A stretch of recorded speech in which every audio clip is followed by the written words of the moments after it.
Are we live? Yeah, we should be live by now. Okay. So feel free to say hi and everything.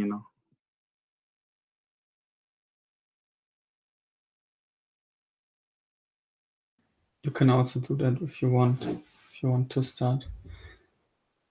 Calm. Yeah, okay. So then, hello everyone. We have a few people in the call: Ilya, Fabrizio, Felipe, Lucas, and yeah, I'm also here with you. Okay, it shows me that the stream is not like working well. I don't like. Thankfully, Lucas, you you're recording it today. By the way, we are recording the session, so if you don't want to show your face or whatever you don't want to show, don't show it today. So, Lucas, what's our plan for today? Last time we started a session where we want to, or our new video series where we want to learn React in a kind of study group. And we started with the documentation of React and some main concepts, and started with JSX and React elements. And today we are going to continue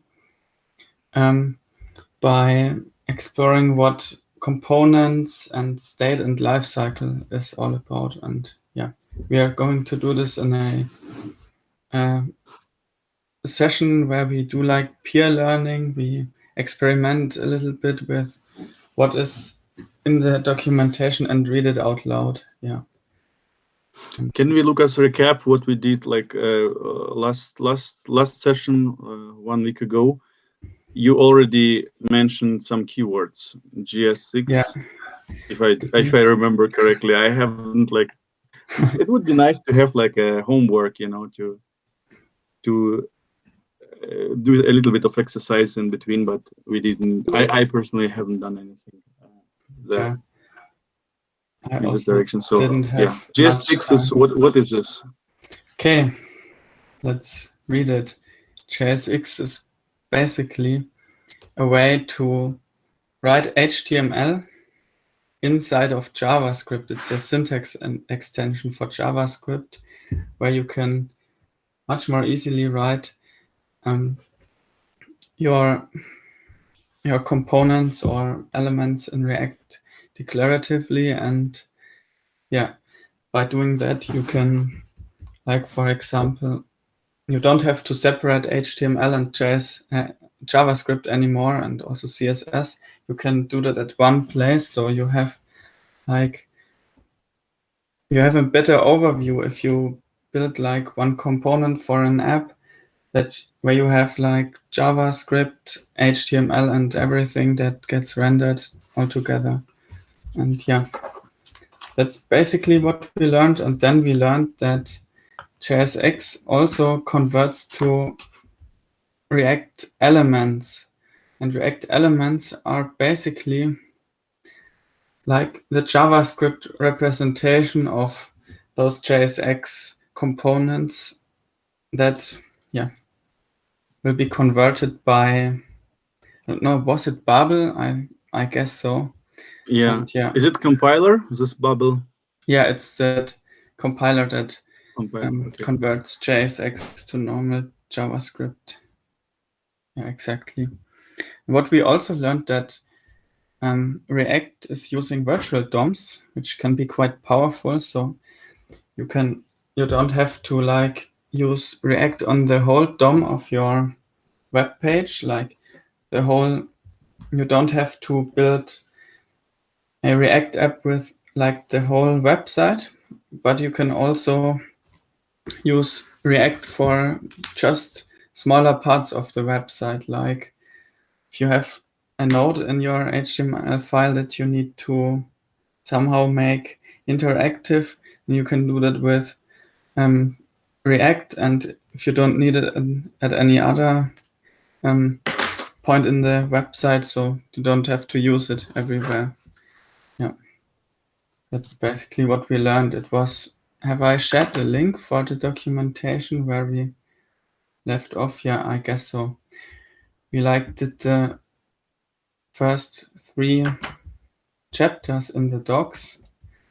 And yeah. And today we want to continue. I just shared all of the links we did last week. And today we are going to continue with components and props. Yeah. Yeah, sounds good. Exactly. We stopped before the components. Very interesting topic as well. So we will probably start today by diving into the components. Yes. The elements are. It was written somewhere there in between the lines that these are elements are objects, but kind of like either simple or like plain. I think they called it plain objects. What means plain in this case? I can only guess that the hierarchy is plain. It's not like very much nested, you know. If it's right, Let me if it's correct at all. Search it. Yeah, let's find it. I guess they are converted by the compiler to React components, to React elements, or to React.create element, this kind of thing. This is basically, yeah, you can see side by side here. This is the JSX version of it.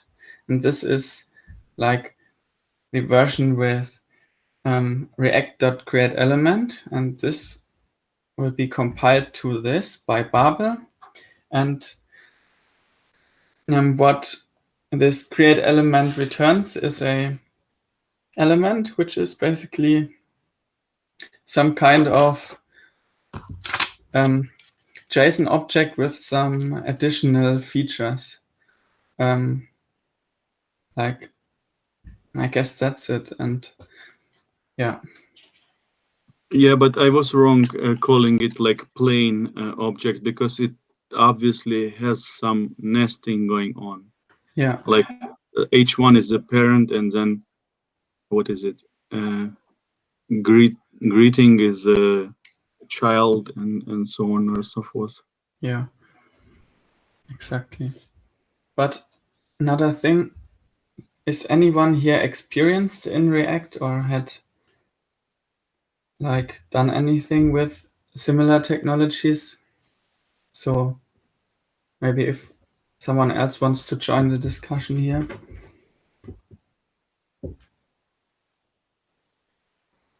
And held two blinds to find a way. Yeah. Because we want this to be an interactive learning format, not like as much as a just like as a presentation, but more as interactive and as a discussion. And if one has questions, Obviously. we try to solve them together. And yeah. Because we don't actually have anything to present today. we're just learning the thing, and when people learn together, it's a little bit more fun and motivation. That's what we want to achieve here. But and we also have keep to mention, ourselves accountable. That's also a big thing. And was a big goal what we want to achieve here in this weekly calls is actually not the React itself, despite React is a very cool framework, library, whatever you call it. But we aim for the Next.JS. This is a framework what we want to wrap our minds around it. Because yeah. Tell us why, Lucas. Okay. Yeah. And Next.js is basically based on React. And so we start learning React and what elements of, and components and all of those things are all about. And then we will try to combine that with Next.js. And yeah, because Next.js is a framework that with which you can build server-rendered applications, not like front-end applications like React applications with React, but you can do that on the server side with pre-rendering, and that's pretty powerful. And we really like the Jamstack, and that's a technology that's associated with it. And Yeah, at least two Jamstack fans here among us, me and Lucas, and yeah, probably even more. So, but we don't know yet. If you are one, let us know. We can also chit chat a little bit about the Jamstack itself. But Next.js seemed to be the most popular Jamstack framework in the world as of now. And not only popular, but also most supported one, like also the one which has the most plugins and like functionality and so on and so forth. It seemed to be a very powerful thing. We don't know yet. It also has its own conference, which took place just a week ago or so. I haven't like fully attended it. It was online. The Jamstack is also driven by the company called Vercel or Vercel. I don't know, but it's basically a Jamstack kind of hosting provider. If you know Netlify, it's probably a little bit more popular than the Vercel. So they are like almost competing companies as like hosting providers, but specifically for the Jamstack technology and yeah, websites as well. So yeah, that's the whole big picture. Yeah. What we want to achieve here. But the next step is keep diving deep into React. Not very deep. I mean, like what we do here is like very much like the basics. Yeah. So if no questions to the whole like big picture, the goal, the Jamstack itself, we will just shut up for 5 seconds to see if anyone is brave enough to jump in.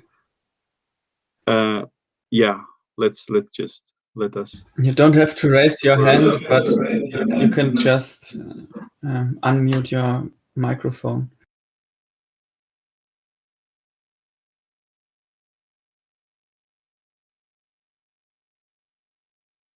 Okay, no objections. Mr. Judge, you can please continue. Go on, Lucas. Let's dive into these components. Let's see what it is. Okay. Do you want to read it loud? Yeah, let me read it out loud. Components and props. Props, I guess, stands for properties. Components let you split the UI into independent reusable pieces and think about each piece in isolation. Okay. This page provides an introduction to the idea of components. You can find a detailed component API reference here. Okay. Conceptually, components are like JavaScript functions. They accept arbitrary, or what is the word? Arbitrary inputs called props.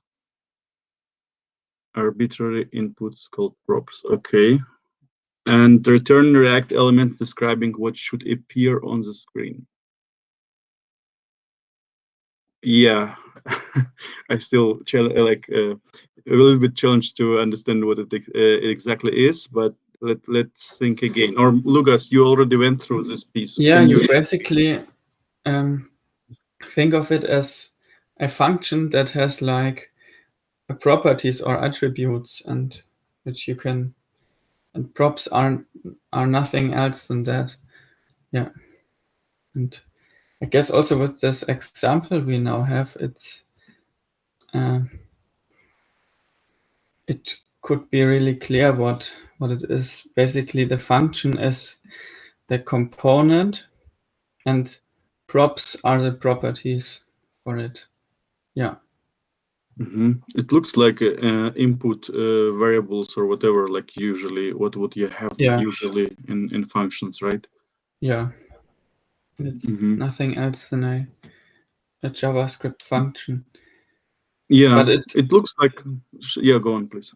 It returns a React element, which is like this JSX element we have here. Yeah. That's like, okay. It always returns one element, I guess, right? Just one.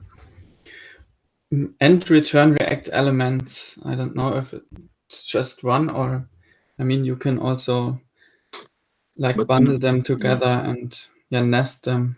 like you do But with it still will be HTML. like, it still will be like, it still will be one output. So you cannot like return one time, then return like another time from the same function, I guess. I guess so. Maybe there are some like stream based or no. Whenever you return something, paradigm. you leave the function, right? You cannot like have a loop there and like every time you iterate through the loop, you return something. Once you return just one time, you already leave the function.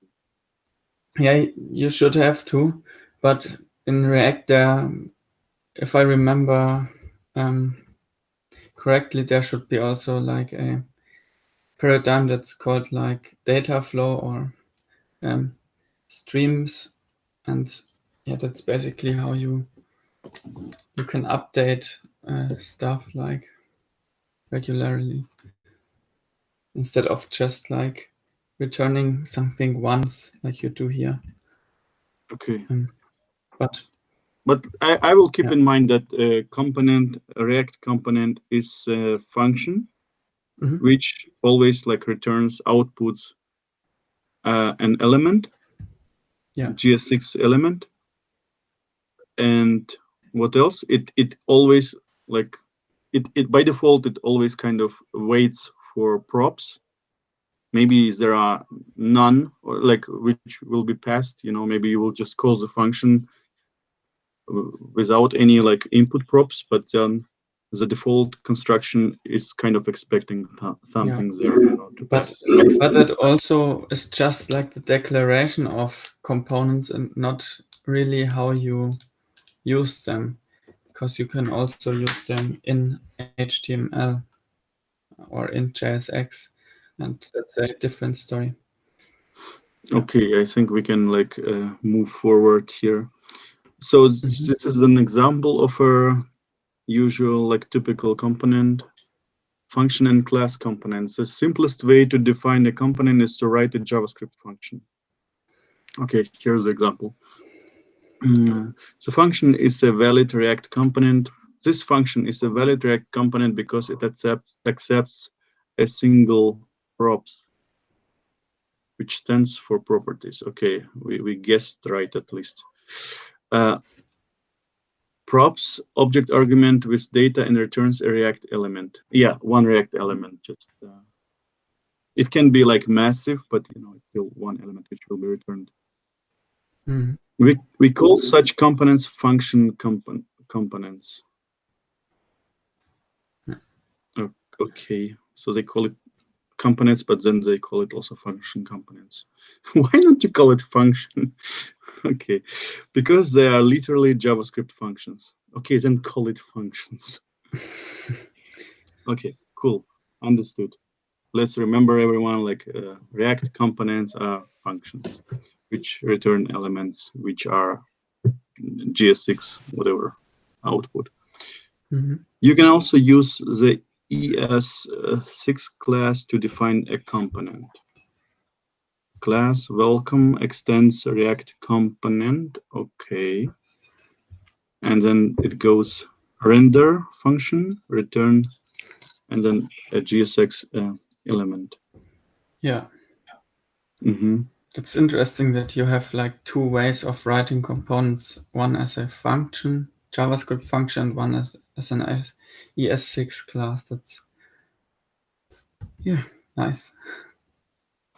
Yeah, but it reminds me very much like the functional programming, what is the first case, and the object-oriented programming, which looks more like the second case. Yeah. Maybe maybe if you define some kind of objects or whatever, you would go for the plan B. Here's a second example. And if you just want to write something quickly, to define a component, you would go with a plan A or the first example. Just my wild guess. I have no idea about it. Okay, let's keep reading. The above two components are equivalent from React's point of view. So basically, they will be treated the same. Okay. Function and class components both have some additional features that we will discuss in the next sections. By the way, Lucas, there was a reference to a list of APIs or something like this. Can you just go a little bit like scroll up? This one, yeah, detailed component API reference here. Can you just show what it is? Like click on it.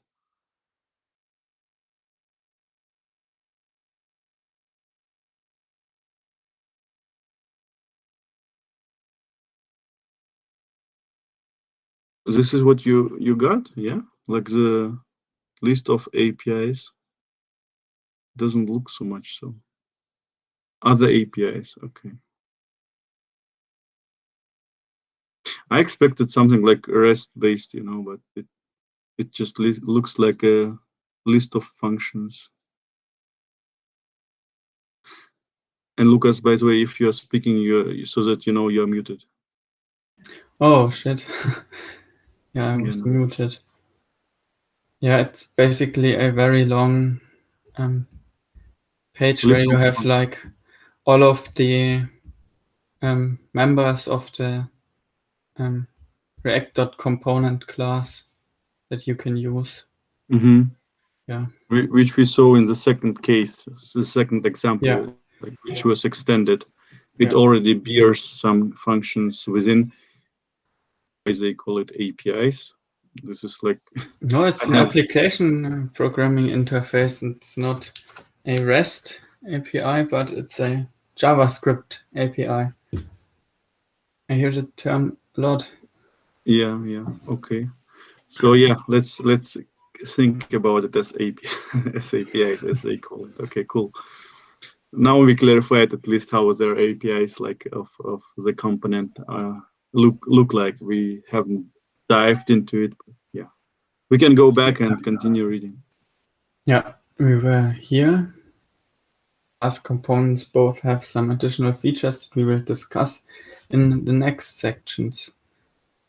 We won't do that now, but maybe later. Yeah, but I still see a different tab. Maybe you're not. Is it better now? Yeah. Yeah. Where we were. This is the place. Yeah, exactly. Have some additional feature that we will discuss in next sections. Okay. Can we?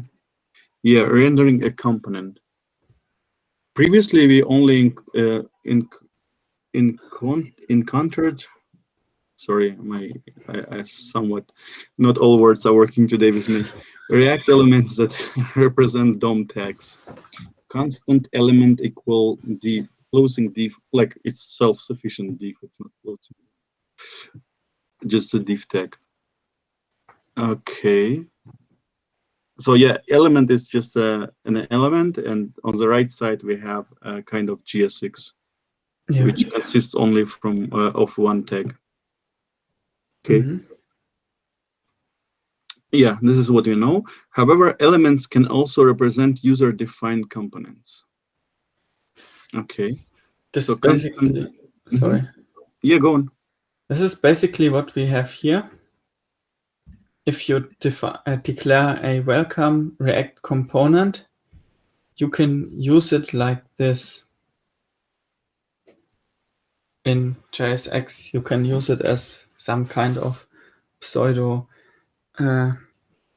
HTML with JSX, and then you have like the properties that are like written like normal HTML attributes. Yeah. Oh man, it's so difficult for me to digest it from a person who comes like from HTML4 standard, where all tags are predefined. You cannot create your own stuff. It looks very much like either XML or HTML5, where you can have your own tags. That's fine with them. So it looks like this kind of structure. It's like welcome is your own tag, which is like self-sufficient. It just closes itself as well. And name is just one of its properties with the value Sarah. Maybe we can try that. Try to like copy some code and do this as an example. And yeah, that would be great. Okay. I picked that. Then we like you're on CodePen now, right? Yeah. Code Just 10. created an empty React example, or what was this? Yeah, I created a React example. I have like my All the references are there. For we the have library. like as a JavaScript preprocessor, we have Babel, which includes JSX processing. And then we have like React and React DOM as included as like external resources. And this basic example is already provided by CodePen, right? What I'm writing here, I'm writing that. Oh, it's yours. Like Yeah. this part within the JS block is yours. Okay. Yeah, I don't know why Got it's like so crappily formatted, but yeah, let's try something else. But render, we have this element. Ah, nice. Should work. And in our HTML, we have. Lucas, is there a chance to make it the font a little bit bigger? Oh, yeah, Better? it's a little bit better, yeah. I'm not sure how to close these editors. Okay. It looks much better, yeah.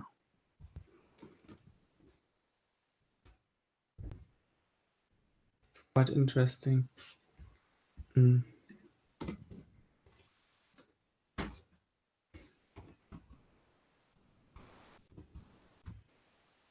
But can you clarify what is the element now? Is it a component or isn't it an element? We can use components inside of elements. Yeah. Who else is on the call? Oh, I remember that Arthur was already here in the last session, so I'm greeting him too. yeah. Hi to everyone who have joined, and Arthur too.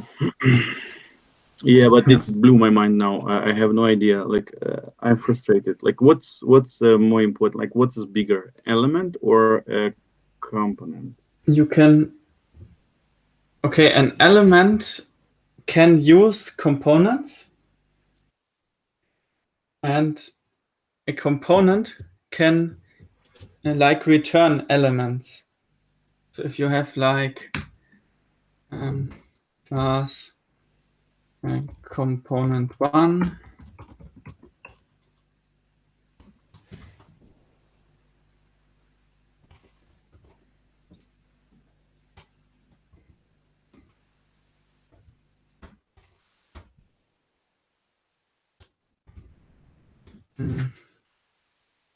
and do something like that.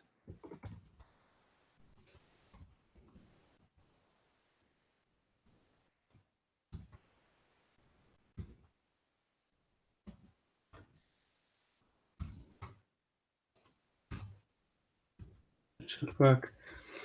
Okay. I don't know if that's like, if you understand what I did there, I used a component. I created a new component and used it inside of an element that is also inside another component. Does it make any sense?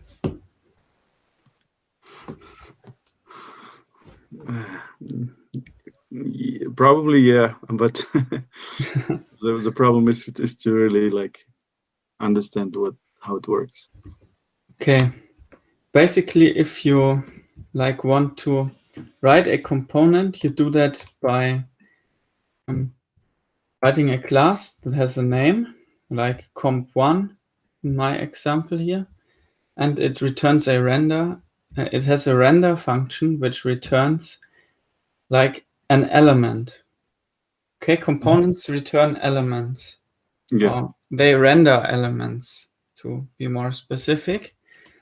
And if you use them, then you can use them also inside other components and elements. Or you can, or maybe I will do like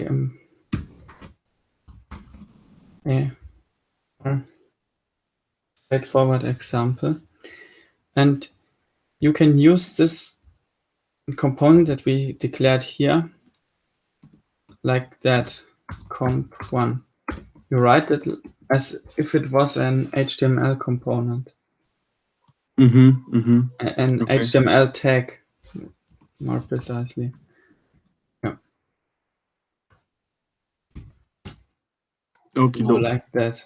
And then you can render it like this.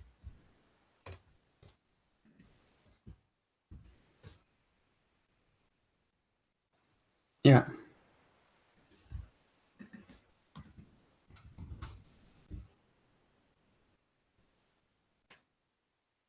Okay.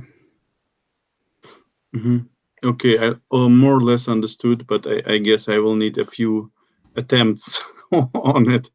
If you want to use like properties with it, you can just do something like that.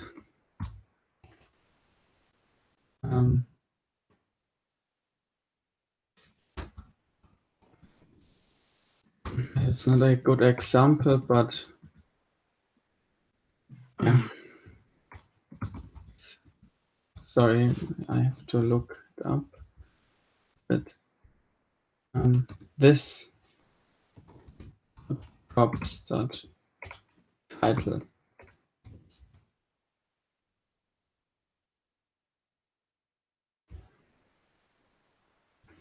You can use like props like this. Yeah. Yeah, now it makes more sense. Yeah. And component 1, it has some props. And these props, I don't know if they can be nested as well, like have kind of structures there, or these are more like flat, list of flat key values. I guess it's like with normal HTML elements. Oh yeah, then it should be flat, I guess. Yeah. Because yeah, okay. Props, because these are properties and they have values. That's why props as well. Okay. Yeah. Okay, understood. But yeah, interesting new concept. One Definitely needs to get used to it, Okay, should we continue here? Sure. Yeah. Yeah. Rendering a component. Yeah, that is basically what we've done here, that we can use components inside of elements. Yeah. Just like HTML tags. Yeah. Okay, should I continue reading? Yeah. When React sees an element representing a user-defined component, it passes JSX attributes and children to this component as a single object. We call this object props. Yeah, so basically it's like a flat key value store, what you meant earlier. That gets passed to like the React component. Yeah, let's continue. For example, this code renders hello Sarah on the page. We see here a function welcome with props, and this is a component. Yeah.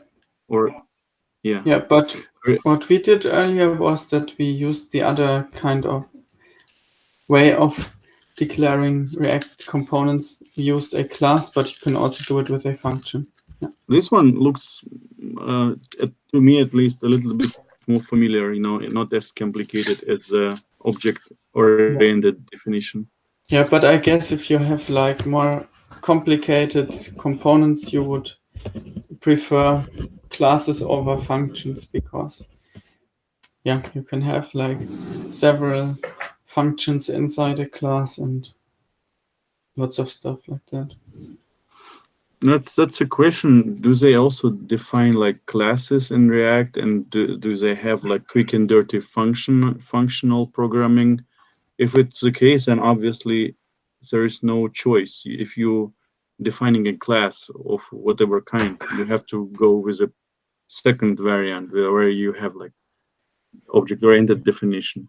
But we don't know yet like that far. So let's just keep in mind it's basically they say it's the same definition. It's like almost like it's exactly the same, whatever.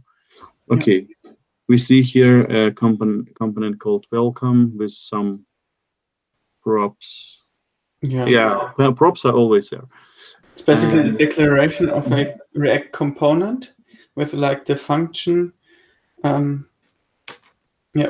declared as a function, and it takes a property called name, and then it's used as an element in, or then it's assigned, or then it's used in the JSX, as a JSX element, and then it gets rendered. Okay. This you basically did just before almost exactly this thing, right? Yeah. Okay, then let's recap what happens in this example. We call React DOM.render with the welcome element with the property Sarah, name equals Sarah. Second, React calls the welcome component with an object with the key name and value Sarah as the props. Our welcome component returns a JSX h1 tag with hello, Sarah element as the result. And then the fourth thing it does, React DOM efficiently updates the DOM to match like the HTML element that is resulting there. Yeah. Okay. But again, you see, the fourth point is actually tells us coming back to the DOM discussion. DOM stands for Document Object Model, right? I guess so, yes. Yeah. I always forget it. Like I checked it up. I looked it up like 5 minutes ago, so it should be correct. I forgot also the exact designation, but yeah. So basically, what I knew from my like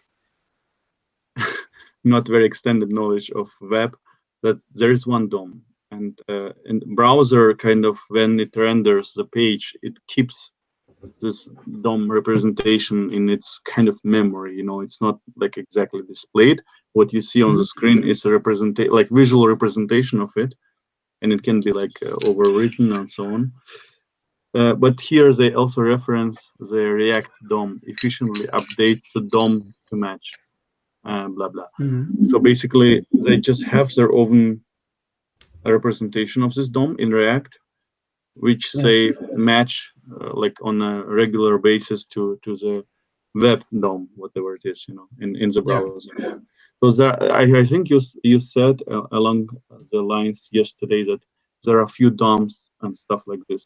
I still think like there's the concept of DOM you adopted by React in the very same way. It's just one DOM where you can play with this and do stuff, and the object that represents this is React DOM, as we see in this example above.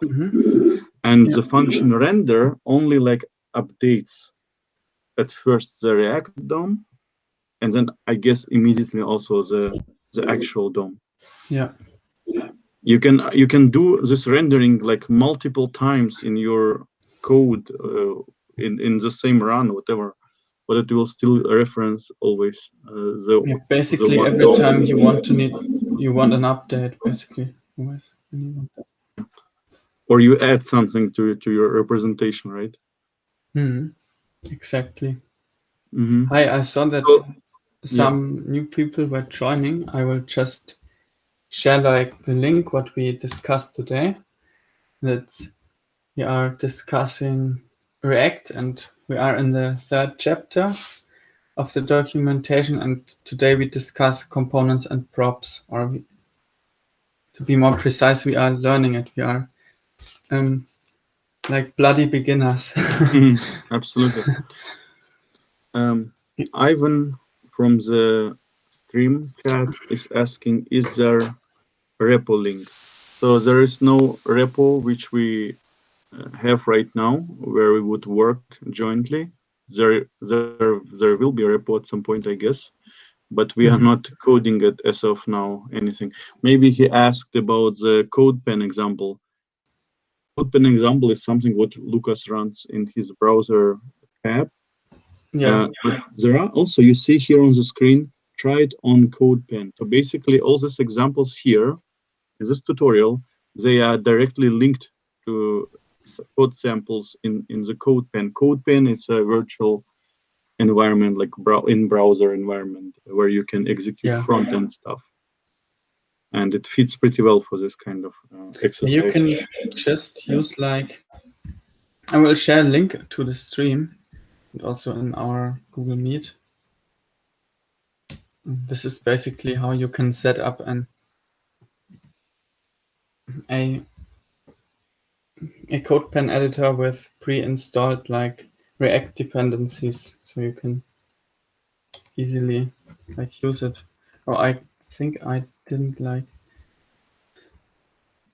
put like the correct link here. Should now work. So the most important thing for today, what we are doing here, the only like right link is the place of the tutorial where it's on react.js.org docs/docs and /whatever. Like there are different chapters behind it. That's the most important link to know, and then you can follow us also as we go and progress throughout the tutorial, right? Yes, exactly. Okay, let's continue. Okay, interesting remark. Can you scroll? Yeah, here, node. Let's read the node. Always start component name. Is it component or component? You keep saying component. Okay, I will switch to component. I think it doesn't matter. Yeah, but let's try to be right at least. Component names with a capital letter. This is what we saw. This welcome was always written with a capital first letter. Okay. React treats components starting with lowercase letters as DOM tags. Yeah, it makes sense. Yeah, so you can distinguish like the official HTML tags that are predefined and what you write. Yeah. I have no idea if the HTML5 specification prescripts like whether you should start a tag with a small first letter or a capital letter. Yeah, but in the next sentence they say probably they don't distinguish even. My strong guess is they don't distinguish. I would always start it with a small letter if it's a tag, like in this example here, div. You know, I guess HTML is case insensitive for at least like you can also tags. write all it will be ugly, super ugly, but you can also write all the text like in all capital letters. It should be still render into right HTML. But what they tell us here is to learn more about the reasoning behind this convention. Please read JSX in depth. And yeah, they have some reason for like this convention, why they want to distinguish the components you write yourself and the normal HTML elements. Their convention is very simple, I guess. They just have no other ways to distinguish one from another. Yeah, if you want, I can read why they do this. I have opened like another document here. User-defined components must be capitalized. When an element type starts with a lowercase letter, it refers to a built-in component, like div or span. So basically what HTML5 dictates and resulting in a string div or span passed to, in lowercase letters, passed to React create element.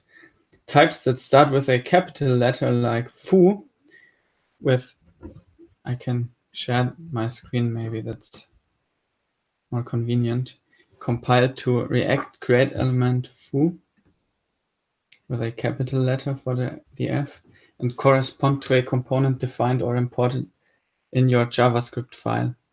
We recommend naming components with a capital letter. If you do have a component that starts with a lowercase letter, assign it to a capitalized variable before using it in JSX. Okay. Dictate that behavior. Let's just remember, Okay. components will start always with a first capital letter, capitalized. Yeah. Should we continue? And if there are some questions on the way, then always feel free to ask and or join the discussion. We are also not experts, but we're here too. Or if you're very, very shy, you can always post your question as a chat message.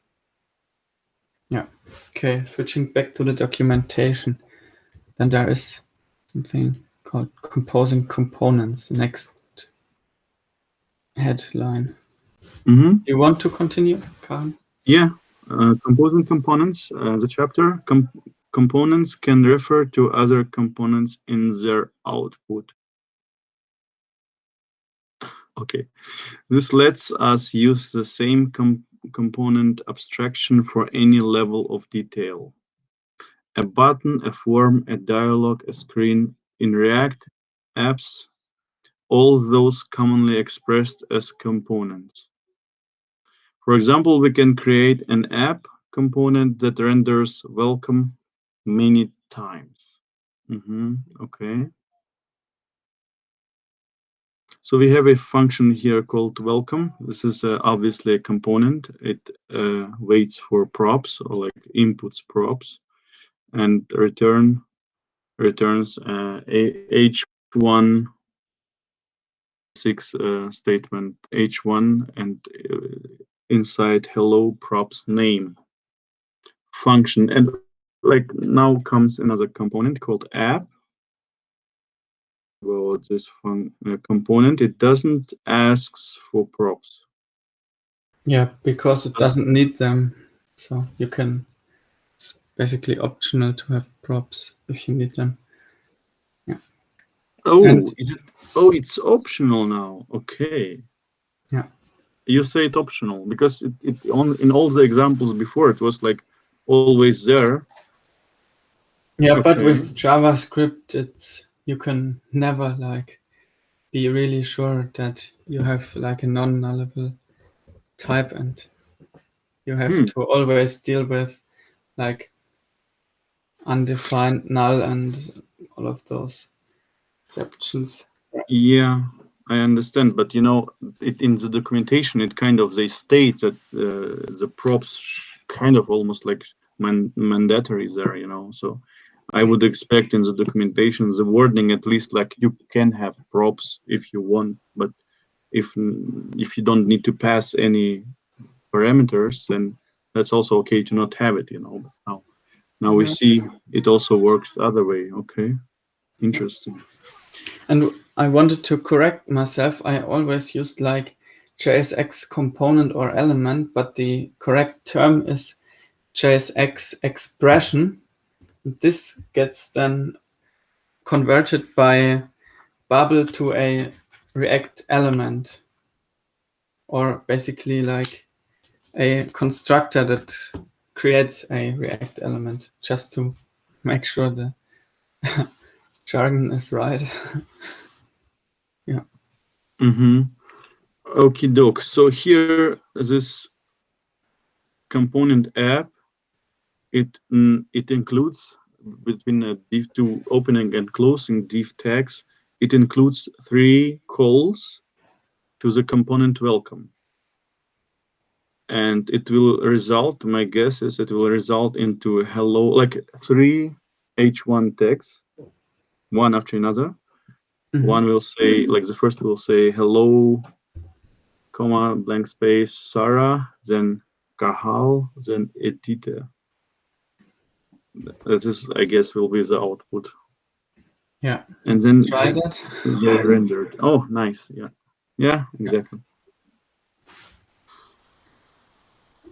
So React DOM.render is app is passed there, and it maps to root element.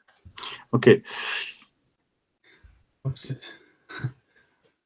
But you know, I mean, yeah, I'm struggling with this props. You know, I kind of expect it always to be passed. Not, I mean, you can pass emptiness. That's okay. Then the props will be blank. But yeah, but it's basically what JavaScript is. Yeah. Sure. Yeah. An app could also make use of props. Maybe there will be some kind of properties which will be required for the app's component. You know, which can be like let's greet these people like in semicolon, and then you would have this 4 lines where you call the welcome function. I almost said component. Yeah, doesn't matter. Okay, I got it. So the discovery here that the props are optional. We can also use one if you're then. Sorry, I have to use name.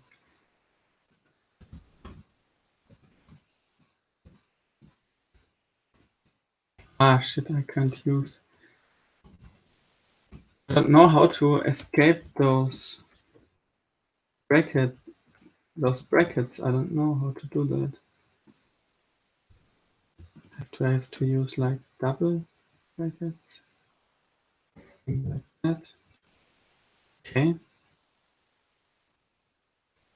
But why do you need brackets? No, I wanted to use a bracket here for the smiley, but it keeps highlighting it in a different color. Okay, now it's not highlighted in a different color anymore. Okay, should work. Yeah, never mind. Let's continue in the documentation here. Okay.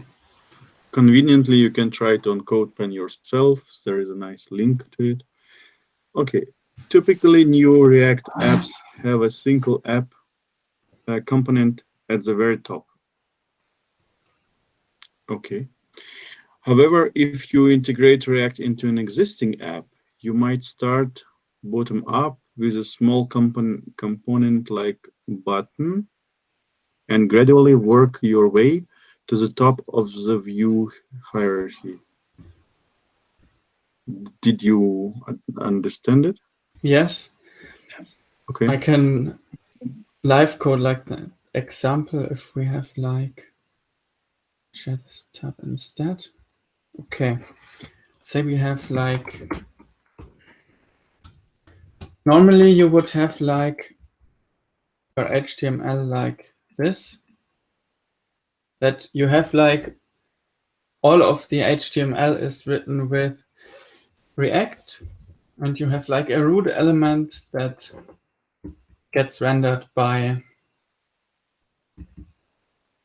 So basically, the whole React app will be inserted in this location, right?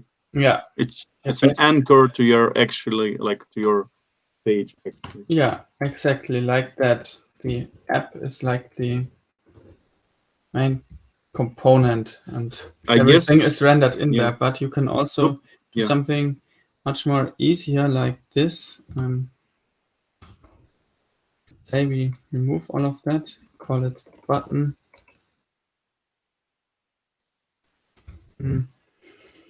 You have a funny closing tag there. Oh, you just removed it. Okay. Or we will do this differently, like an A tag.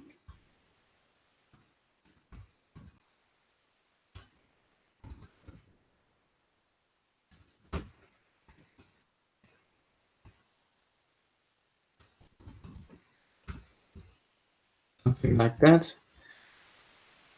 Okay. So it shouldn't like work now. But let's say we have like a very complex UI here in our HTML. Many divs like that. And something like very nested in here.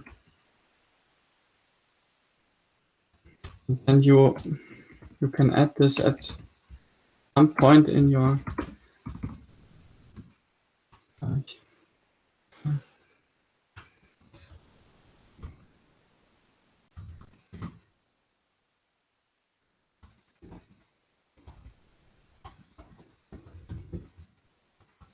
okay, that is now our root for our React DOM, and we already have like a huge UI with several parts that aren't powered by React. Okay. Mm-hmm. We will do our button element here, and it has the href, like just that, and title like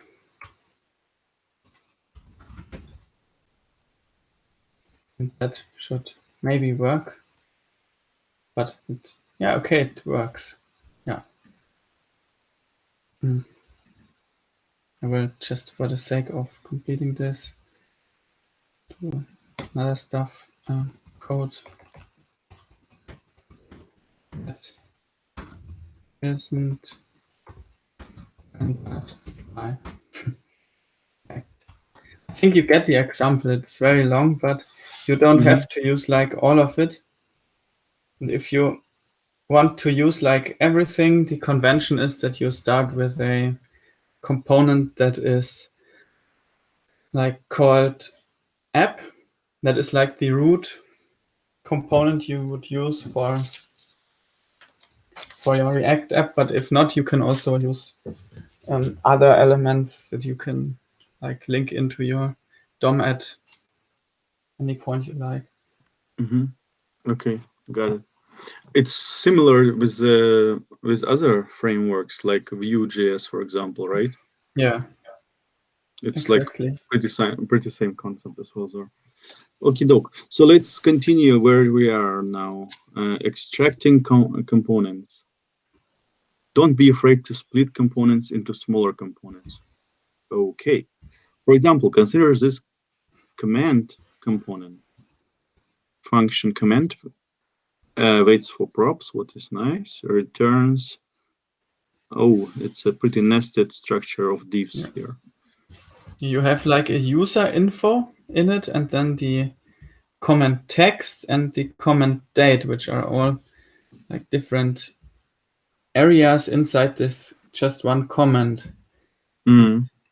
Yeah, you have like the user name and user image. And I guess what they do later So here is they probably split it, I guess. yeah, like in a user info and like the real comment, like in the metadata and like they already use like an avatar as a their own component. Yeah. Let's read through it. Okay. Yeah, here you can stop it. No, we were there already. So yeah. It accepts author as an object, which is like the metadata for the comment, text as a string, and the date as props, and describes a comment on a social media website. This component can be tricky to change because of all the nesting, and it is also hard to reuse individual parts of it. Let's extract a few components from it. It's a pain in the butt also to read it. You have to keep in mind like where's the opening tag, where's the closing tag, and so on. Yeah, exactly. It's not really nice to read. Okay. First, they extract the avatar, which is then just the image. And yeah, the avatar doesn't need to know that it is being rendered inside a comment, because maybe you have like you want to use the avatar on other areas on the page, like if you have like a profile section and all those stuff where you can reuse this element, this component, sorry. Yeah. We recommend Yeah. naming props from the component's own point of view rather than which it is being used. Yeah. We can now simplify comment a tiny bit. You can see now the line that has changed. It's that it uses the component avatar here instead of like the whole image tag. Yeah, and also you see the different highlighting. Components are yellow and tags are green, red. Sorry. Yeah. What kind of helps to distinguish one from another? Yeah. So if you are using React, you should make sure you have like proper syntax highlighting for React in your IDE. I guess Visual Studio Code has their own Yeah, plugins. I wanted to complete you in your Visual Studio Code, but probably most of the folks are using this tool. Yeah, you should also switch to your Visual Studio Code. Really, it's so easy to use and just Yeah. works. It annoyed me when it started to complete my tags. I tried to type something. It was too much artificial intelligence for me. For someone who used to work with just plain text editors, Yeah, and there's also another thing, by the way, that is called emmet, where you don't really have to write tags at all. You can just, it's like a something that where you just write a shortcut for every HTML tag you want to write, and then you press like tab or enter, I don't know, and then it converts it to like full-blown HTML components, and you just write like very small shortcuts for everything, and it's really great. You have like you write like 20 symbols, and then it creates like a whole HTML file from that. It's really powerful. Should check that out. Okay. Yeah, sounds like a magic. Let's see. Okay, let's see what they go on with. So they I will replace. just share it in the chat. Sorry for Okay. interrupting the flow with React, but it's really, really No great. worries, no worries. Yeah. Now we start with. Yeah. Now we will extract a user info component that renders an avatar next to the user's name. Oh, that's interesting. Oh, they have a crazy nesting going on here. Yeah. But it's not bad, I guess. It doesn't hurt. It's Yeah, so very obvious. They extracted at first the avatar and made a small component out of it, and then they took more space or stuff and turned it into user info component.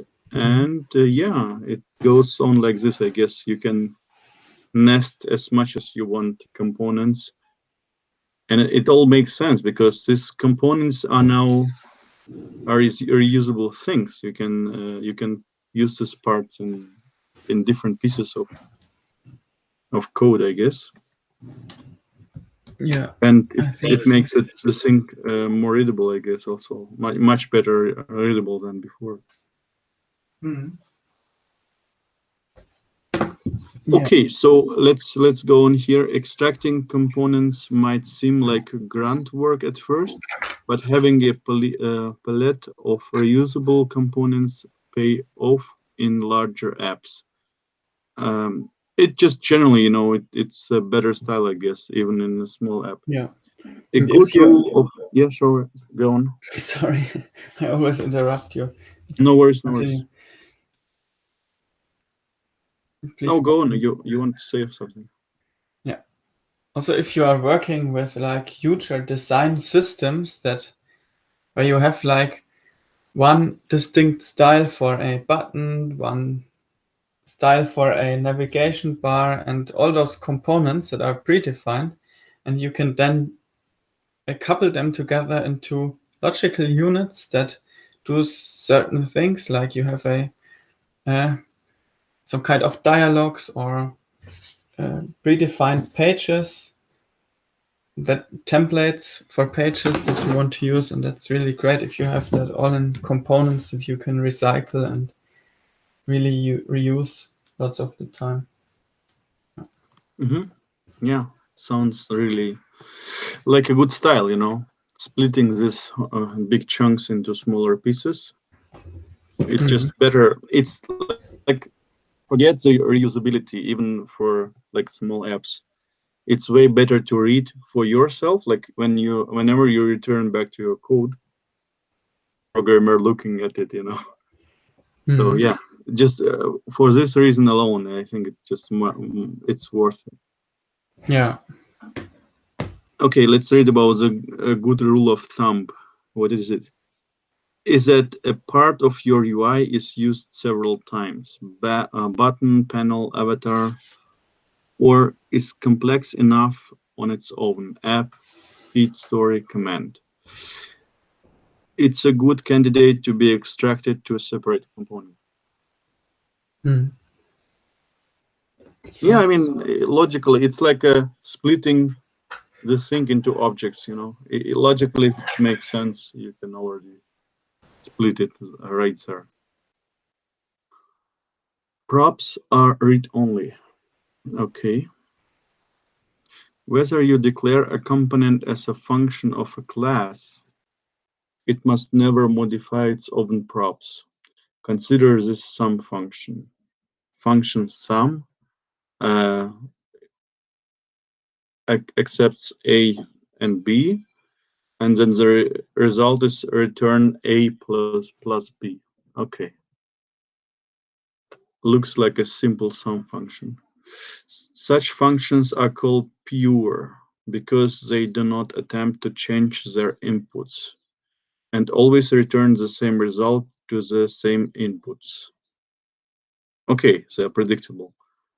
In contrast, this function is impure because it changes its own input. And here comes a function called withdraw. As input, it accepts account and amount.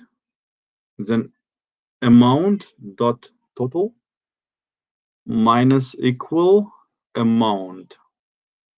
So account dot total is equal actually account dot total minus amount, right? Yeah. This is how we increase. So this takes like an object called account as a reference and then updates the total in it. Instead of what the function before does is just like returning something, and the second function like modifies a already declared object. Yeah. Okay, but it already like takes an action upon one of the inputs, which is probably an object because it has a property total. So it's not acting within its own scope. It goes out of its own scope, like to act on external objects or variables. That's true. So they call it impure. Okay, there are some pure functions, there are some impure functions, we know. Pure functions, it's the ones which just do something like within it, you know, and shut up about it, so don't have any effect outside of its scope. Yeah, I guess that's not really what it's about. I guess it's more about that this one modifies one of its input parameters, and if they are not modified, it's called pure. So what React dictates is that all of the props, like the arguments a component takes, cannot be modified and shouldn't be.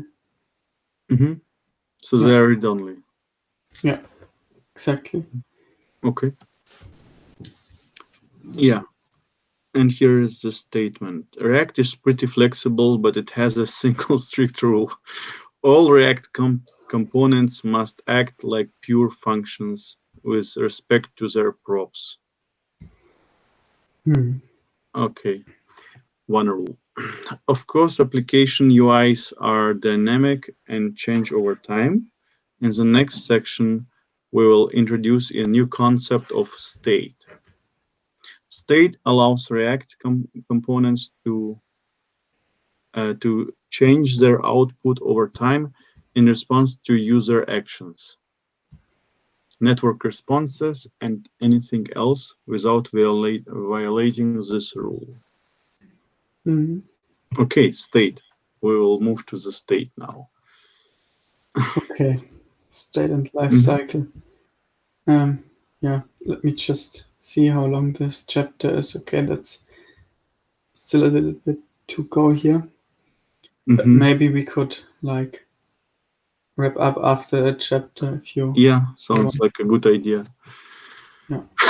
Otherwise, too many new concepts to digest, you know.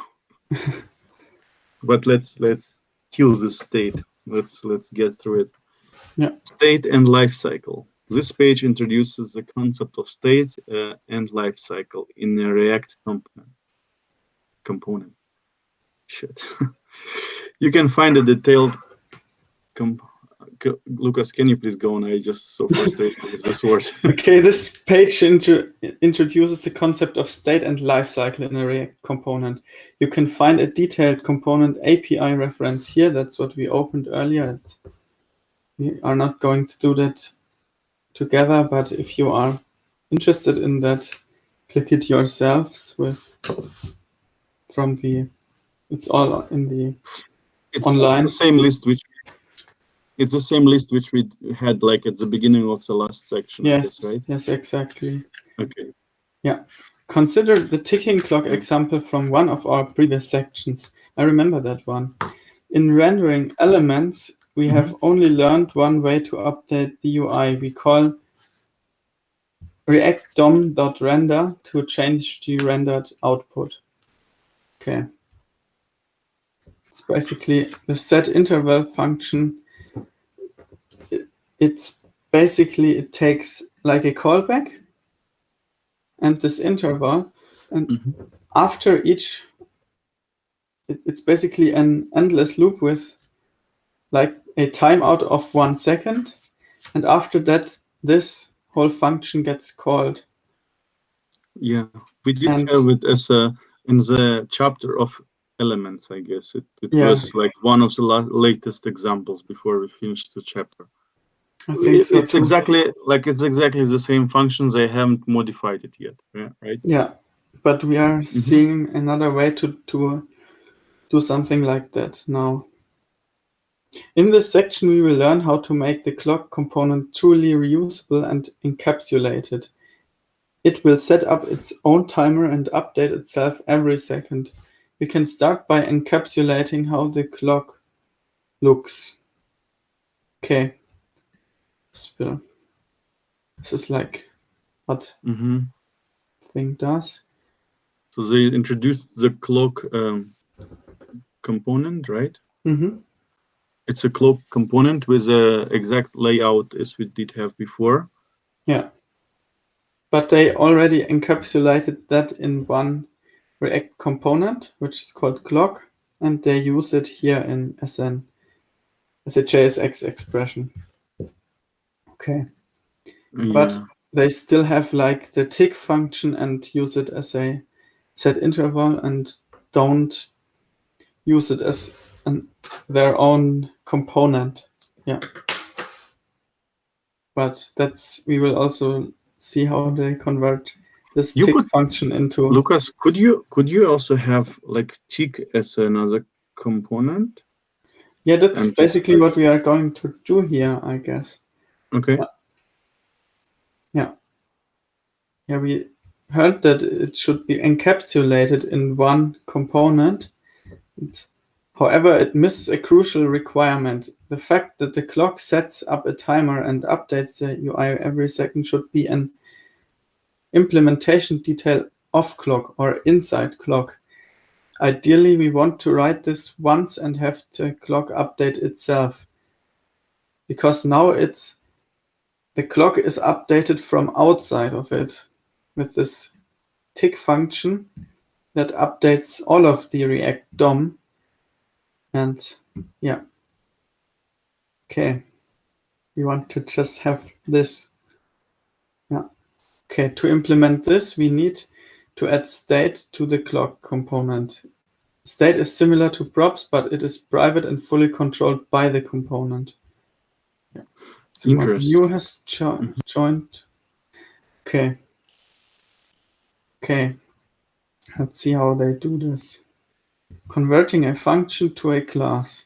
You can convert a function component like clock to a class in 5 steps. Create an ES6 class with the same name that extends react.component. Okay. Add a single empty method to it called render. Move the body of the function into the render method. Replace props with this .props in the render body. Delete the remaining empty function declaration. Let's do this ourselves. It's maybe interesting to do that. Like copy the code from here and let's see. Okay, we'll share another tab instead. Okay. That is our clock function, and we will convert it to a class, and that class is called clock. Extends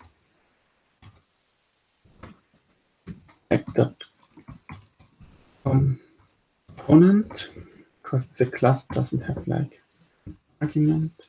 This render, which takes no arguments. This should also return JS expression.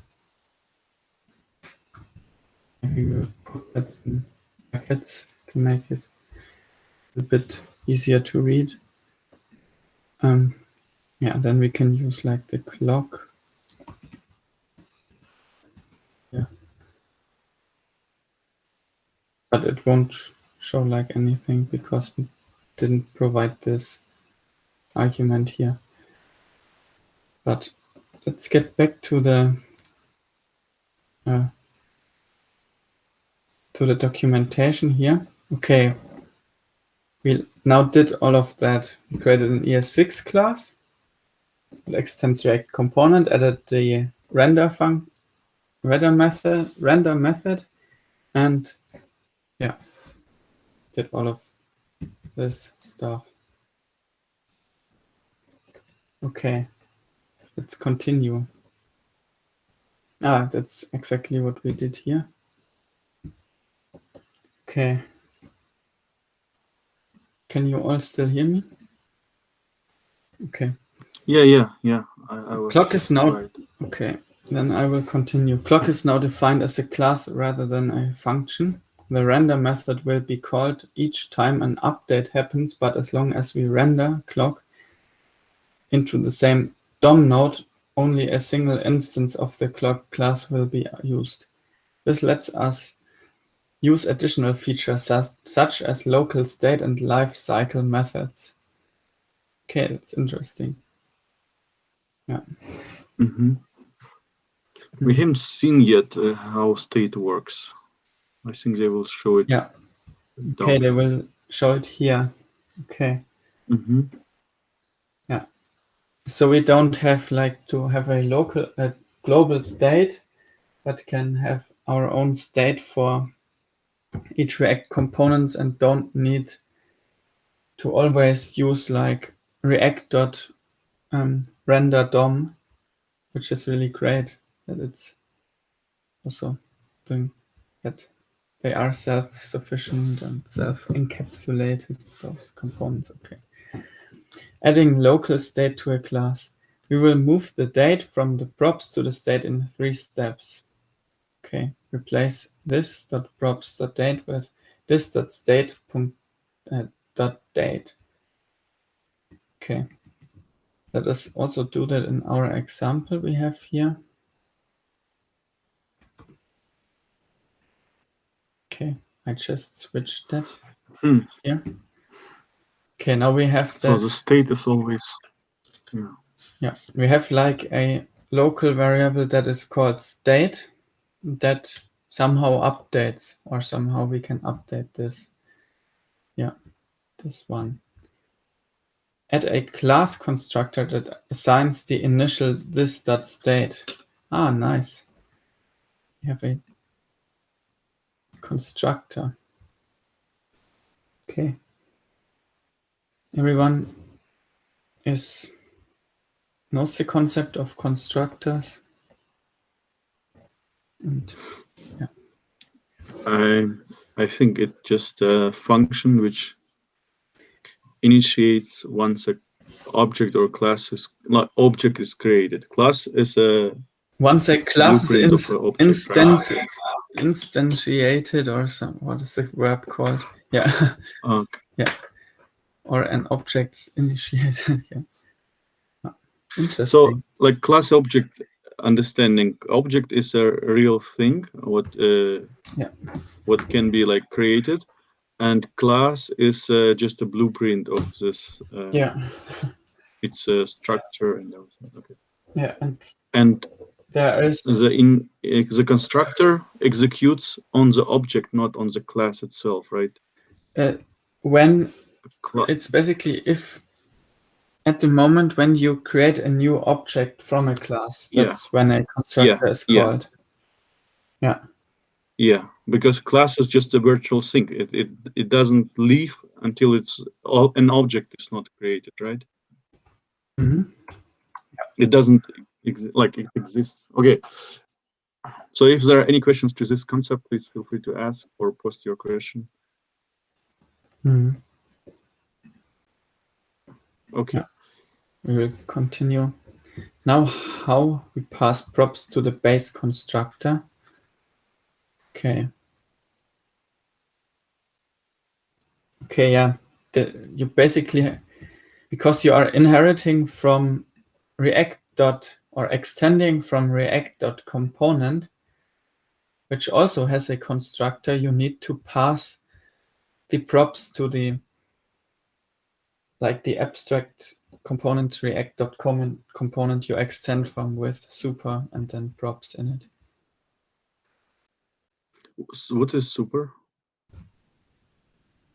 If you are extending from another class, super is basically the constructor of the class it inherits from, like from the super class. It's like superset, right? It's basically you extend here from React.component, and super is basically the constructor of React.component. Yeah, it's a keyword you use if you extend another class and yeah. Got it. Okay. Okay, let's continue. Yeah. Okay. Yeah, note how we pass props to the base constructor. We already did that. Okay. Class components should always call the base constructor with props. Remove the date prop from clock element. Okay. We will later add the timer code back to the component itself. The result looks like this.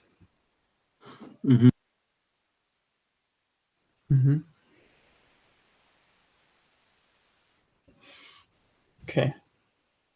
Next, we'll make the clock set up its own timer and update itself every second. Okay. That's what life cycle methods are for. They dictate how often a component gets updated or something. But let's read it. In applications with many components, it's very important to free up resources taken by the component when they are destroyed. We want to set up a timer whenever the clock is rendered to the DOM for the first time. This is called mounting in React. Okay. Okay, that's interesting. We also, mounting is called the procedure if you render it for the first time. And it's like, you can think of like mounting an external drive to a computer. And unmounting, respectively, if you clear it. Mm-hmm. Yeah. So the timer doesn't run forever somewhere in the background, but really gets destroyed, so it doesn't take up resources in the background. Okay. We can declare special methods on the component class to run some code when a component mounts and unmounts. Ah, interesting. We have component did mount and component will unmount as those It's functions. interesting hooks. Yeah. Yeah. Okay. These methods are called lifecycle methods. Yeah, basically some other methods inside this clock function. The component did mount method runs after the component output has been rendered to the DOM. This is a good place to set up a timer. Okay, interesting. Yeah. Okay, this will run a tick function, this timer. This is basically a shorter version of functions in JavaScript. Okay, I see. Wow. I don't know, in Java, I guess you call them like lambda functions or something like that. It's clear. Easier way to write nameless functions in JavaScript. Oh, it's a nameless one. Interesting. Yeah. Mm-hmm. But because you only use it as a callback here. Yeah. Mm-hmm. So you don't need to assign it to a variable. You don't care about it because you are not going to reuse it in some other part of your code, right? Yeah, exactly. Note how we saved the timer ID right on this dot. This is like the namespace of the class itself. Or maybe I'm not entirely correct with that, but that's how I understand it. This is basically, you can access all of the other attributes and methods inside a class with this dot. Yeah, this dot props, this dot state, this dot timer ID, this dot tick, which is a method inside class. Yeah. Okay. Note how we save the timer ID right on this. Okay. While this dot props is set up by React itself and this dot state has a special meaning, you are free to add additional fields to the class manually if you need to store something that doesn't participate in the data flow, like timer ID. Yeah. We will tear down the timer in the component will unmount lifecycle method. Yeah. Basically, you set interval, and then you want to also clear this, which you do here. Mm-hmm. At the point when you don't want to use it anymore. Yeah. Mm-hmm. Okay. Finally, we will implement a method called tick that the clock component will run every second. It will use this .set state to schedule updates to the component's local state. Yeah, interesting. This is basically how you manipulate the state. You set a new state with this. Should we try to run it? I don't know. It will. Otherwise, it will take really long because this chapter, we are somewhere in the middle of the chapter. Yeah. Okay. Yeah. Yes. Lots of. I mean, I don't know if we will be like, at least me, if we will be able to write this code like immediately after this chapter or after this introduction.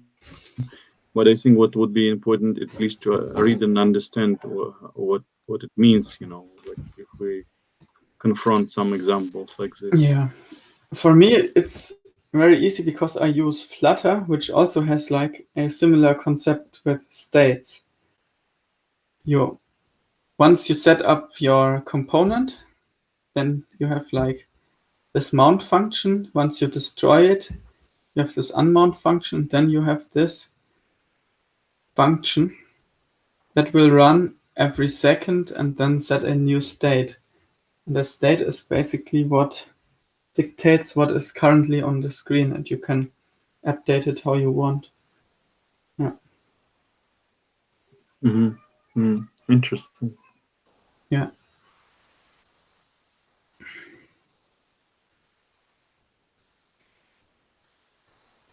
Okay, let's maybe then continue with the rest of the chapter and see what more it bears for us. Okay. Yeah. Okay, nice. Now the clock ticks every second. We've seen that. And I will switch back to the documentation. Now the clock ticks every second. Let's quickly recap what's going on and the order in which the methods are called. When the JSX component expression is clock is a component, right? Yeah, but it's the JSX expression of that component when it's passed to React DOM render. React calls the constructor of clock component. Since clock needs to display the current time, it initializes with this.state with an object including the current time. We will later update the state. Second, React then calls the clock component's render method. This is how React learns what should be displayed on the screen. React then updates the DOM to match the clock's render output. Yeah. Third, when the clock output is inserted in the DOM, React calls the component didMount lifecycle method. Inside it, the clock component asks the browser to set up a timer to call the component's tick method once a second. Yeah. I mean, it's a little bit frustrating that it isn't really side by side, so we always have to scroll up if we want to see it again, but yeah. Point 4, I guess. Now, every second the browser calls the tick method. Clock component schedules a UI update by calling setState with an object containing the current time. Thanks to the setState call, React knows the state has changed and calls the render method again to learn what should be on the screen. So we don't call render every second. We just set the state and React does the render for us, right? Can you just scroll a little bit to the code, scroll up?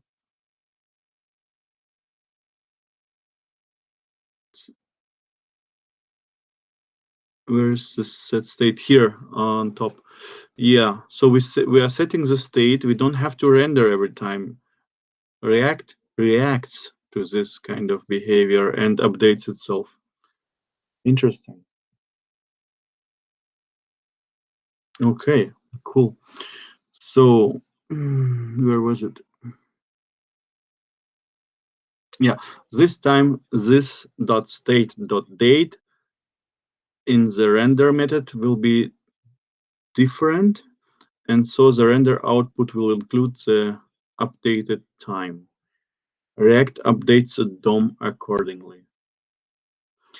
If the clock component is ever removed from the DOM, React calls the component will unmount function, lifecycle method, sorry, its method.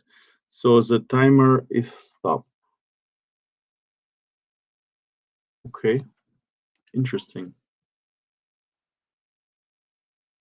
Using state correctly. There are 3 things you should know about set state. Do not modify state directly. Yeah, it's like an object-oriented programming. You're also not supposed to tinker with properties. You should call the functions from the outside, which will then change the properties. And they have this kind of camel case naming of the functions or methods, they call it.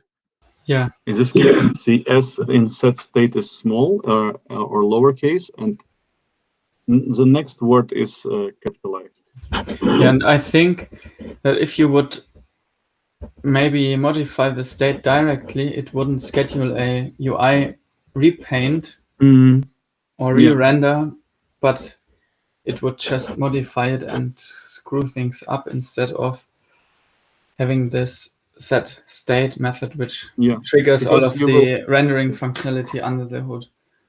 You will not pass all these constructors, destructors, and all these hooks which are supposed to be triggered, by React lifecycle. Yeah. What was it?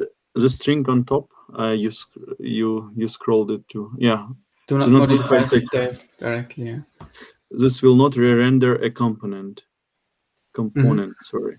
This dot state dot command equal hello.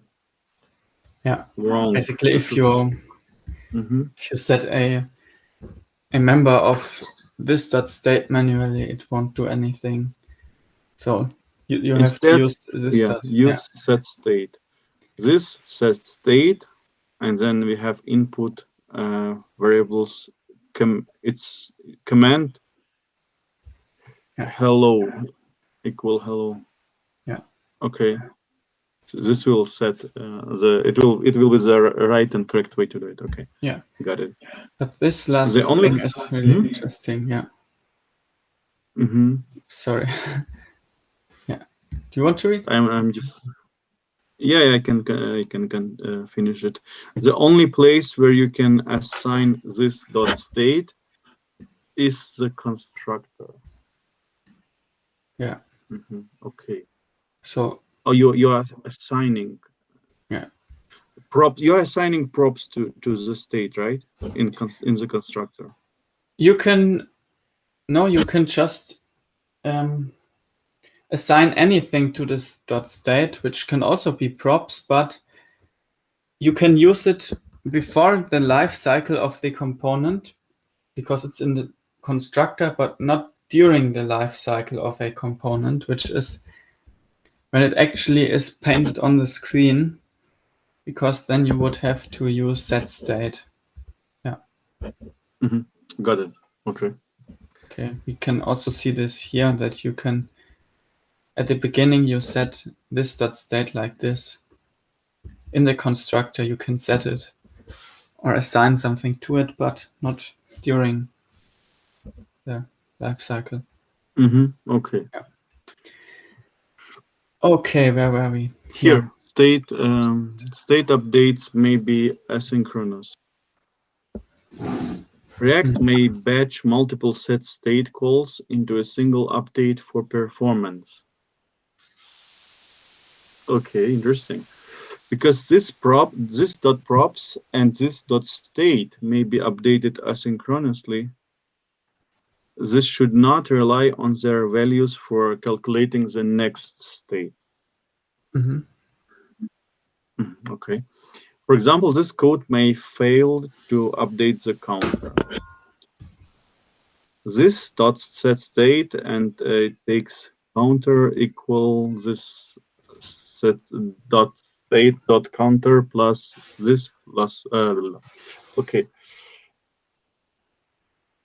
Yeah, this is wrong. To fix it, use a second form of set state that accepts a function rather than an object. That function will receive the previous state as the first argument and the props at the time the update is applied as the second argument. The correct way is this dot set state, and you're passing state and props, and it results like I guess it's a function definition here, right? Or what? Yeah, it's a function instead of just passing an object to set state, and this function gets then executed inside set state, and it receives the last state that there is, because if you do it like this, you are not sure if you receive really the last state or if you receive like a state that is already older, because there can be like, can run asynchronously, and therefore, yeah, if you have complex applications, you can run multiple set states at the same time, basically, or you do it asynchronously, so you don't know what will be executed first. Yeah, but that is kind of difficult. Do you all know the concept of asynchronous programming in JavaScript? Because that's like a huge chapter I don't want to tap into today. I don't want either.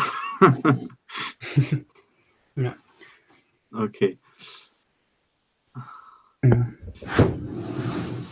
So yeah, we still have a little chunk to go through. It's not much. Yeah, but basically, to summarize this section, if you want to access state in the set state method, you have to use it in this way to provide a function instead of just an object to the set state method. Yeah. Yeah. Okay. These functions are called arrow functions because they have this small arrow here. I forgot that name. Okay. Yeah. We used an arrow function above, but it also works with regular functions. Yeah. This is basically just a shortcut in this situation here. But yeah. I would rather have a full version, at least for reading it. It's not as it's as difficult to read. But probably some professional programmers, they use a lot of this kind of shortcuts. I only use, or I mostly use like arrow functions also in Dart because I'm a little bit lazy. Yeah, lazy. Spell out function. I see. Yeah. Okay. Yeah. Oh, sorry. This dot set state function state argument state props return counter state dot counter plus props dot increment. Yeah. Okay. Yeah, it looks like more readable, at least for people who are not advanced programmers. State. Okay. Yeah, state updates are merged. When you call set state, React merges the object you provide into the current state. For example, your state may contain several independent variables. Constructor, which takes props, and then inside there is a super, I guess, which also takes props, and then this dot state equal. And we have here an array of posts and commands, or no, I guess the post basically property. I guess it's a JSON object which has like an attribute or a key posts, which takes an empty array, and then comments is another one which takes also an array. Okay. There are two arrays inside. Yeah. Then you can update them independently with separate set state calls. Component didMount function includes fetch posts function dot then response. Oh yeah, the crazy arrow function here. Okay, and another one is a fetch component. Sorry. Yeah, it's it gets complicated already. Yeah. Okay. Yeah, basically, just figure you can think of this like as an API call, HTTP request, GET request, and after that is finished, you have the HTTP response, which includes your posts you want to have in your state. And then you can set them with set state. And it doesn't override the entire object you have here. It Only just updates posts and merges it so that you also have the comments. So you still have the comments. And yeah, with that call, you fetch like your comment somewhere from an API or something. And after that is finished, you have this then call and have an HTTP or somewhat else response, which includes your comments. And you can set them also here. And it will merge those two objects together so you can separately and don't have to worry about, oh, no, my posts are now vanished or something. It's fine it. Okay. Yeah, it makes sense. So let's continue. The emerging is shallow. So this dot set state, which takes comments, leaves this dot state dot posts intact, but completely replaces this dot state dot comments. Yeah, it makes a lot of sense. Okay, that's very nice. Like you can granularly like replace the state elements. Yeah. Okay. The data flows down. I guess it's not a very big sub-chapter, and I think after it we can wrap up. Let me just quickly check how. I mean, we are already at the bottom of the page, so yeah, I guess it's the last one. Yeah. Let's go through it. The data flows down. Okay. Neither parent nor child components can know if a certain component is stateful or stateless. And they shouldn't care whether it is defined as a function or a class. This is why state is often called local or encapsulated. It's not accessible to any component other than the one that owns and sets it.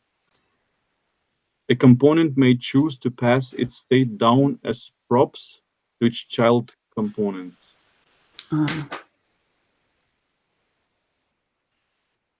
So we have here a component called formatted date. Date equals this dot state dot date. It will basically pass its own date property. Yeah, from the state. To down to the children, I guess. The formatted date component would receive the date in its props and wouldn't know whether it came from the clock's state, from the clock's props, or was it typed by hand. Function formatted date props returns h2 with props date to a local set time string inside. Okay. Yeah, interesting concept. Yeah, indeed. Yeah. Is there anything else, Lucas, below it? Let me see. Okay. Yeah, if you want, I can read if you want to make a drinking pause or something. This is commonly called a top-down or unidirectional data flow. Any state is always owned by some specific component, and any data or UI derived from that state can only affect components below them in the tree. So, is that clear with everyone? That if a component has their own state, only itself knows that it has a state, but not, so it's self-managed. And if you have like a parent component which wraps the component that has their own state, it doesn't know it has a state. And yeah. If you imagine a component tree as a waterfall of props, each component state is like an additional water source that joins it at an arbitrary point but also flows down. To show that all components are truly isolated, we can create an app component that renders 3 clocks. Okay.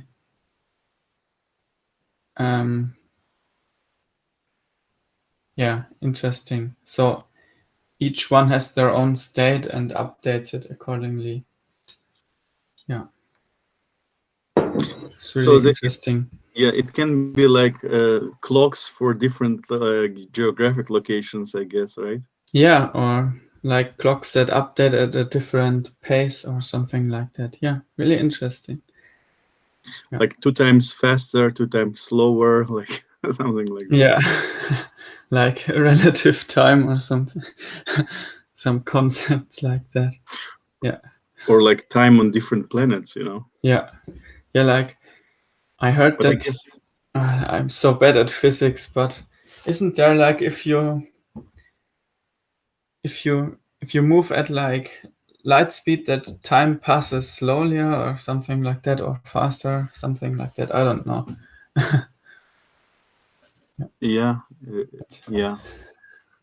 So if you travel with a light speed out of the Earth and return, and you traveled 1 year, people who were left here on the Earth, they will get older than what you would be in 1 year, I guess.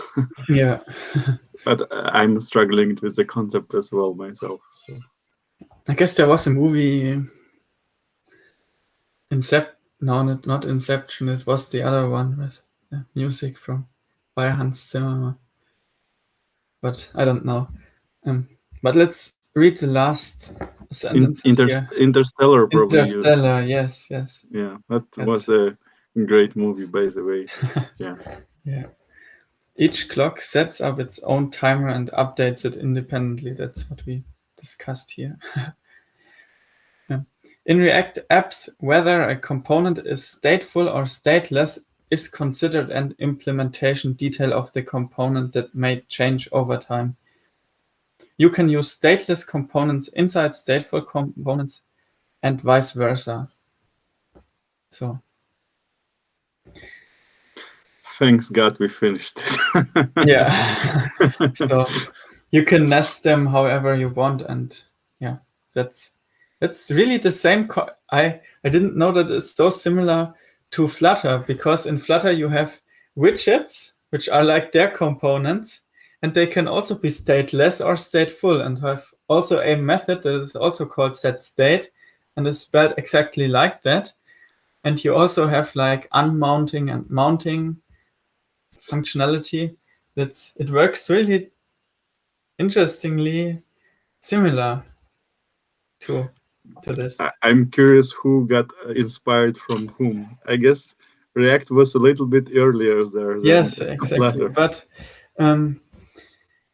I mean, Flutter is still super fun to use, and it's really a great development experience. It goes also very strong. Yeah. Anybody else want to say something at this end of our discussion? I have to stop presenting. Sure. That was an interesting 2 chapters which we went through. Yeah, and there was a lot. Especially the second one. Second one is like a hard one, the last one about the state and so on. Good that you are familiar with the concept. If you haven't used it, it's like mind-blowing, and it's really fun to use like data flow and like the concept of state in applications, because it makes everything so easy to use. And yeah, But there are also some kind of downsides that is also passing like a state from like one component into like the 10th child inside it. If you have a very huge UI that you nest. And I'm also curious how React does all of that, because that's basically that's very important if you want to build something bigger than like your small example, like a clock that ticks every second. So Lucas, what do you think for the next session next week? Same day, same time. Should we continue with the next two chapters, for example? There are handling events chapter and also conditional rendering. Yeah, that could be really interesting. Yeah. Any feedback from you guys? Is this a format that makes fun or is somehow interesting to listen to? Probably people are impressed. Yeah, the general impression of React so far, it seemed to be like a pretty modern thing, and the concepts are, as you said, like you can meet them also in different languages, like latest languages as well. What's really cool, it's one of the most popular frameworks out there. Yeah, what I also really like about it is that you can use it just partially in your app and can also use it for very small things and use it as just a module and not like have to build your entire application with it. And I don't know if Angular.js or Angular new version, TypeScript version, does it, if they even let you like do things like that and use it for a part in your app. And that's also what I find quite powerful about React, is that you can use it for just small things you want to, let's say, animate or stuff like that. I expect at least Vue.js to be as flexible maybe as React, because it's really very popular and a lot of people are using it, and it's supposed to be even easier to learn than the React framework. Yeah, React. I already worked with Vue.js, but it's some time ago, and I forgot lots of things about it. But yeah, it's the intro or documentation is a little bit smaller, but also for me, React also seems quite compact if you compare it with Angular or, let's say, Flutter framework, because you can just because you can see how easily you can build things with it and just live code something and don't have to have like a huge setup with like 20 directories and already 50 files for like a hello world standalone application. Yeah, my impression of Angular is like it feels like a pretty corporate framework, you know. I saw it. The bigger company is, it's more probably that they use Angular for their like applications or whatever they build there. And for mid-sized companies or like fast companies, startups, or like indie developers, I see like predominantly people are using React. Vue.js is also super popular. There is a fan group for it, you know, people who really like and love Vue. Yeah.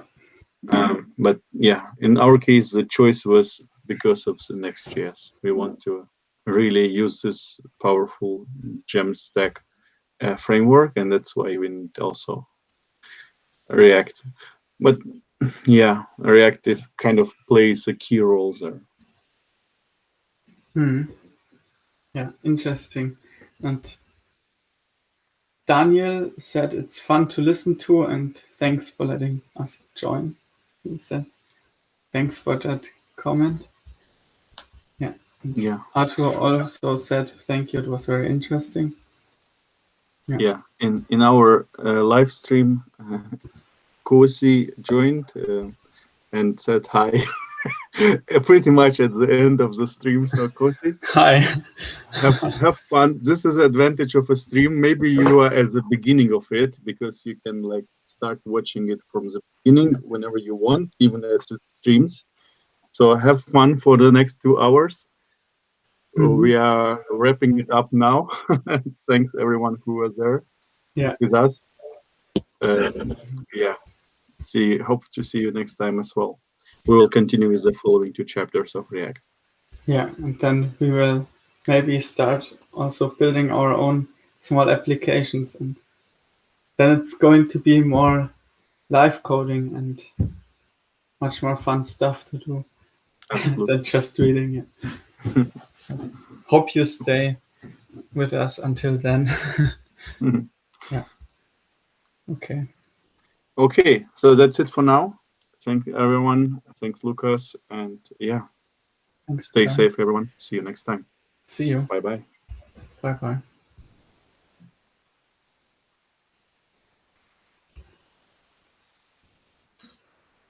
Have to.